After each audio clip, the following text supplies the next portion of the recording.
Bonjour, je te propose de réaliser un masque avec les recommandations AFNOR avec la 3e épaisseur amovible de façon à pouvoir la modifier en fonction des recommandations qui évoluent en ce moment.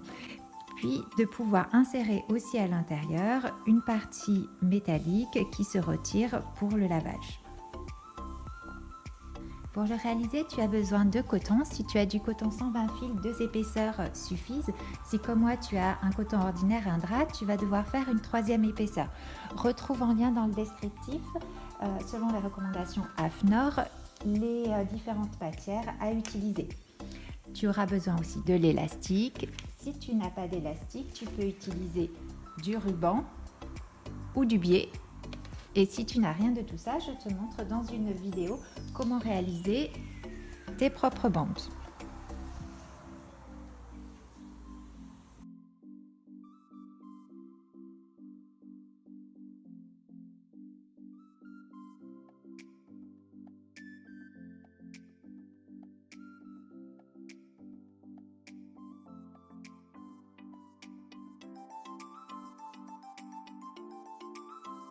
N'hésite pas à couper plusieurs épaisseurs de tissu en même temps.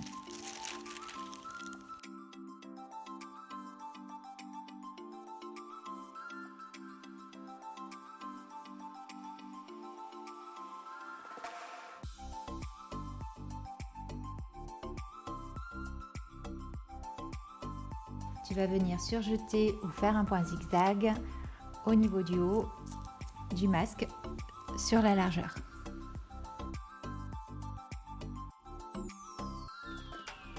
Tu vas venir maintenant plier le long de l'axe la partie intérieure sous la partie extérieure. Tu prends le repère et tu bascules la partie intérieure dessous. La partie extérieure chevauche, dépasse de 3 cm par rapport à la partie intérieure. Tu vas venir marquer tes repères de tes crans. Tu peux le faire avec un friction qui s'efface au fer.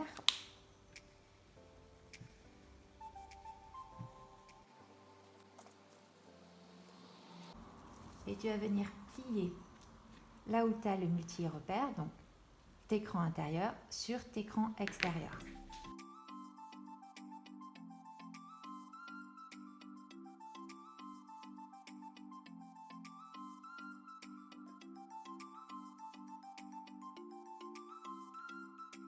Ensuite, tu viens faire un point zigzag des deux côtés ou alors un point de surjet si tu as une surjeteuse.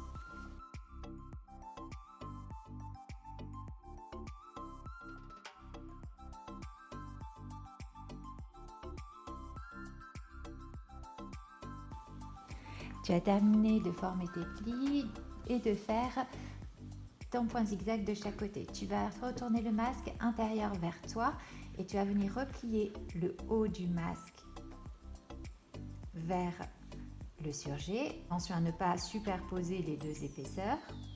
Donc tu mets bien bord à bord et tu viens faire une piqûre ici à peu près à 1 cm du haut du masque. Tu commences bien sûr par un point d'arrêt et tu termines par un point d'arrêt. Ok, donc là, tu viens de terminer la partie qui te permet d'insérer une tige métallique à l'intérieur du masque, bien sûr à retirer avant le lavage.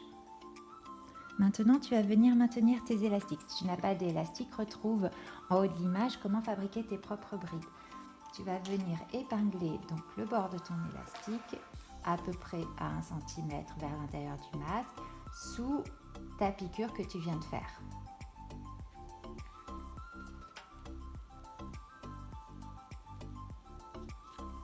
Pareil pour l'élastique du bas.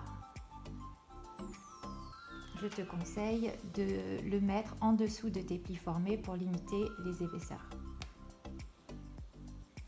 Et tu vas venir piquer avec un gros point d'arrêt. N'hésite pas à passer plusieurs fois pour que ce soit plus solide. Piquer tout du long, ça viendra renforcer ton maintien de pli et faire un gros point d'arrêt ici. De même de l'autre côté, donc tu fais passer l'élastique de l'autre côté en tournant bien et en mettant l'extrémité vers l'intérieur qui dépasse d'1 centimètre à l'intérieur de ton masque. Idem de l'autre côté, attention, tu prends bien ton élastique que tu viens positionner comme ça.